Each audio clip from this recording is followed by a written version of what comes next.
Hello. The Divine Code reading for October 24th, pages 277 and 278. We are in the chapter Laws of Vows and Promises. Topic number 3.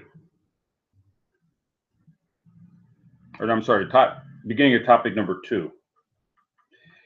It is best for a person not to swear at all, even if he is not promising in the name of God or a term referring to God. And if he did swear, he is obligated to fulfill his words.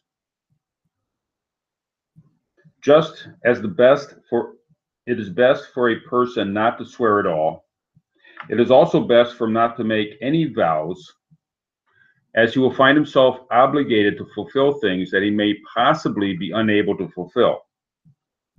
And then he will find himself lying about his words, and if he does make such a vow, he is obligated to keep his word. That's Rambam, The Laws of Oaths 12:12. So it's best not to make oaths or to make a vow. An oath is a statement that something is authentic. If we just simply say things that are authentic to begin with, we shouldn't have to say an oath. We shouldn't habituate ourselves in saying that, that we swear that this or that is true. We just simply associate with what is true, and it'll be self-evident. And as far as a vow goes, that's to say that a person is going to do something. This thing or that thing. The person's going to do something. That's also, a person can say they're going to do something, but to make a vow is a stronger statement that the person's going to do something. To say, I swear that that's what I'm going to do. That's just simply say that the person plans to do something and do it. There's no need to make a vow, because oaths and vows both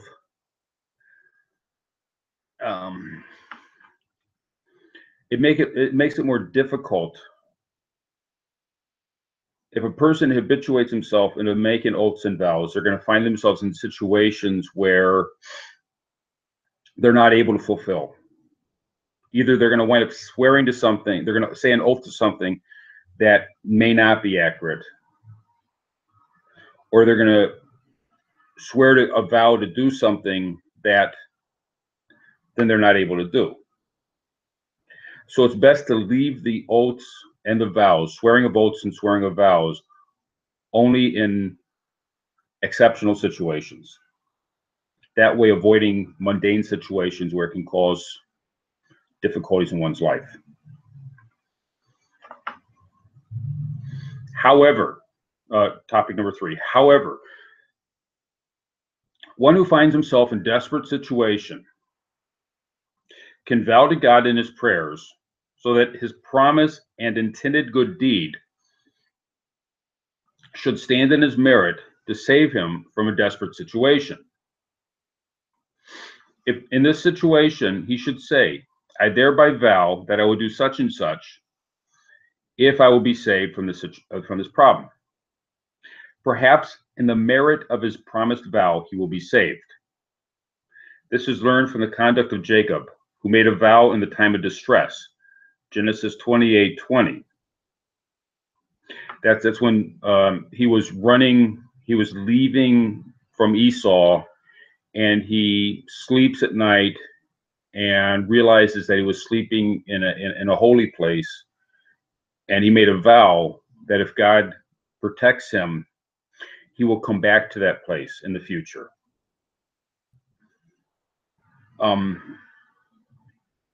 When we're praying in a desperate situation, we're asking that ourselves be able to go through such and such a situation. A person who has strengthened himself through his life, will be better equipped to go through a situation. A person who is not strengthened enough to go through a situation can make a promise that he intends to do whatever it is needs to be done to get through a situation.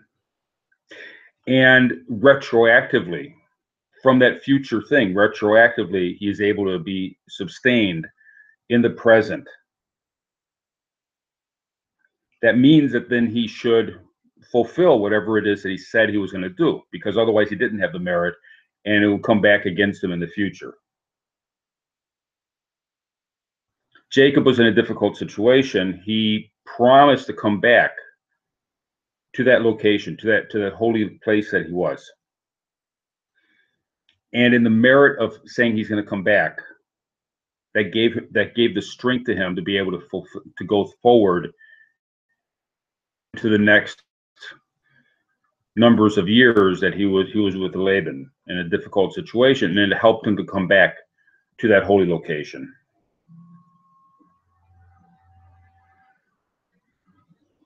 And we can do similar things in our life. Now, it's obviously better to, strengthen ourselves ahead of time.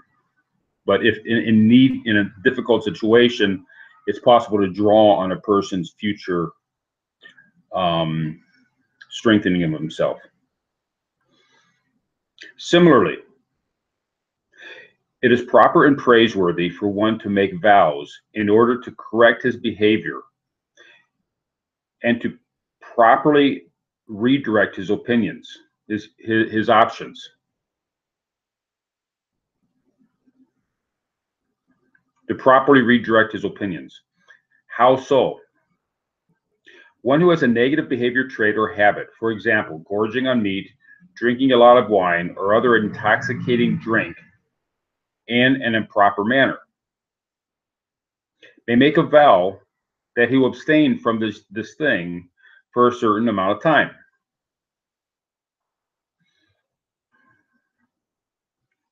Or someone who fixates on seeking out wealth may vow that he will not accept gifts for a certain amount of time.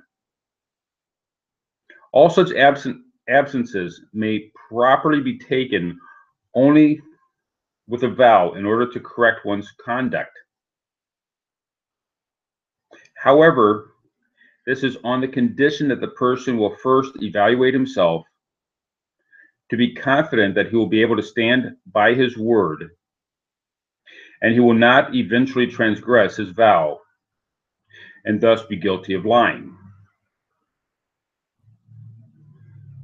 So the example in the Bible is that of the Nazir. Now the Nazir comes right after the story of the Sulta, who is the Sulta is the wife who is behaving in an improper manner. So you have a married woman behaving in an improper manner,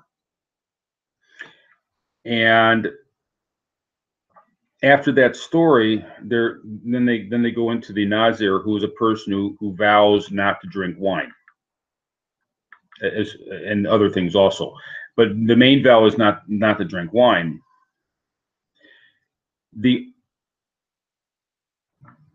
Also not to have his hair cut. So these are understood to be connected to each other, that the Nazir is a person that might be allured towards lustful attitudes in his mind after seeing the improperly behaving person in the previous story. The Nazir might have lustful ideas, and the wine, and also the keeping up of his hair, is preening his hair so that for the sake of attracting a woman, and the wine puts him in a state where he's interested in women. So he gives up preening his hair and he gives up drinking wine in order to balance out his character trait for a given period of time, so he can balance out who he is. He gives up these things. Now that's what it talks about, doing a vow for the purpose of benefiting one's character traits. And this should be done for a period of time. It's not a permanent thing, because that can then but the person off balance in the opposite direction. So for the purpose of benefiting the character traits, the person takes on a vow. If he gorges on meat, or if he's seeking after wealth in a gorging out manner of seeking out wealth, he gives up these things temporarily in order to benefit himself. And then hopefully with the better character trait, he can go back to allowing himself these things, and he'll behave properly. So the Nazir, after taking the period of time of not drinking wine and not preening his hair, he can go back to these things and without the lustful aspects of it. That's the plan. Nevertheless, a person should not habituate himself into making vows, and he should not make many of them. Instead, he should try to separate from his improper behaviors without making promises or vows. The Rambam, the Laws of Vows, 1324, Shulchan Aruch Yoreh De'ah, chapter 203. Topic number 4. A Gentile who vows to bring a burnt offering to God. And this was discussed in chapter 7 of the first part of the book, which talked about a non-Jew bringing sacrifices. He must keep his word. Tosfot on Tractate Avodah Zarah 5b, cited above in footnote 67, that was in yesterday's reading. As explained before, the obligation is only based on moral human intelligence and not on a direct commandment. So the obligation to keep one's word for a non-Jew, it's intellectually obligatory. It's not that there's a biblical obligation, but it's in the realm of intellectual obligation, which is still binding for a non-Jew.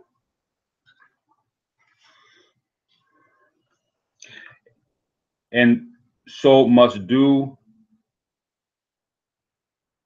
keep his word, and so must one who verbally pledges money to charity. So if a non-Jew makes a promise, a vow, he promises to give money to charity, or he promises to bring a sacrifice to God, the non-Jew is intellectually obligated.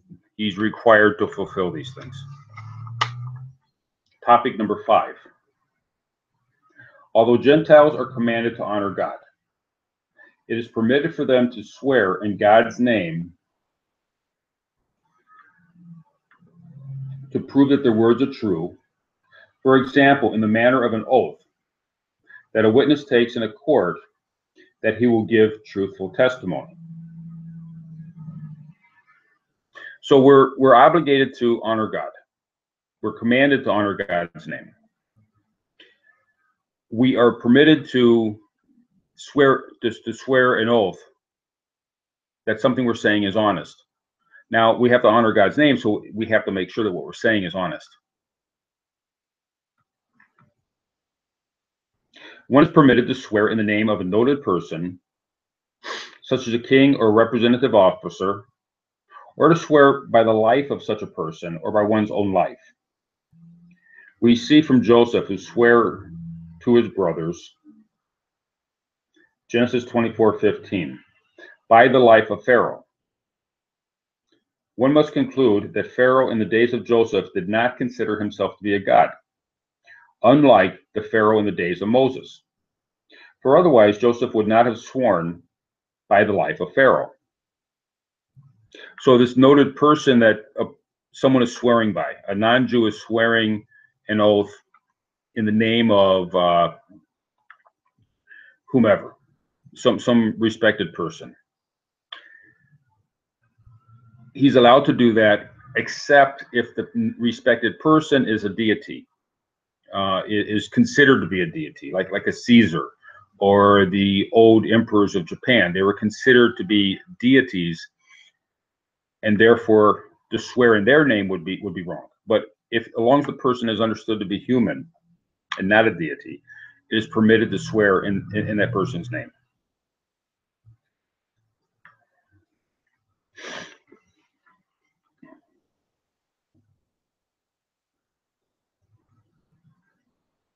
It is also permitted to swear in the name of a well-known righteous Gentile, even if he is not truly righteous, but the masses believe him to be righteous and faithful person. See Tosfot on Tractate Sanhedrin 63b. So the idea of swearing this is not who the person is. Now, obviously, Caesar would not be a deity. We know Caesar's not, but people thought he was a deity. Therefore, we could not swear according to it because people thought he was a deity, not because he's a deity. And likewise, if a person, the whole idea of swearing is to swear by something that people will accept the oath. So if you swear by some well-respected person's name, as long as he's well-respected by the community, whether he's truly a decent person or not is irrelevant, but the community would accept that oath, then it's permitted to swear in his name.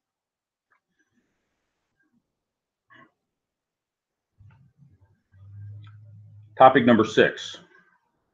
Although it is permitted for a Gentile to vow by attaching a name of God to another entity. Tosfot on Tractate Sanhedrin 63b, Rima or Chaim, chapter 156. However, it appears that Rambam in Laws of Oaths 11.2 argues and forbids a Gentile to swear in the name of an intermediary, being or power, which he includes along with the name of God. Since doing so, he degrades and profanes the name of God. Even so, this prohibition is not spelled out by Rambam. It is clear that Gentiles are forbidden to do so for the above reason. For surely, Gentiles are obligated to honor God and not degrade him. The explanation in Rambam's in the Talmud statement, anyone who combines the name of God with that of an intermediary is uprooted from the world. According to Rambam, applies to the intermediary, which one does not consider to be a deity, as is explained in the Laws of Oaths there. Thus, there is no difference with regard to which intermediary he swears by. So there's differences of ideas about whether or not a person can swear. The person swears according to God and an intermediary.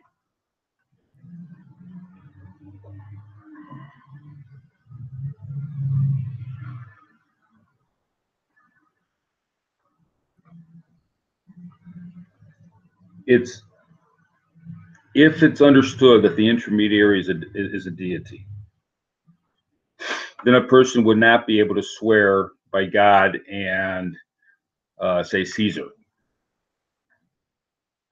because Caesar is understood to be a deity. Therefore, that would not be permitted to say together. But the person swore by God and the president of whatever country who's not considered a deity, just considered a respectable person, that would be permitted.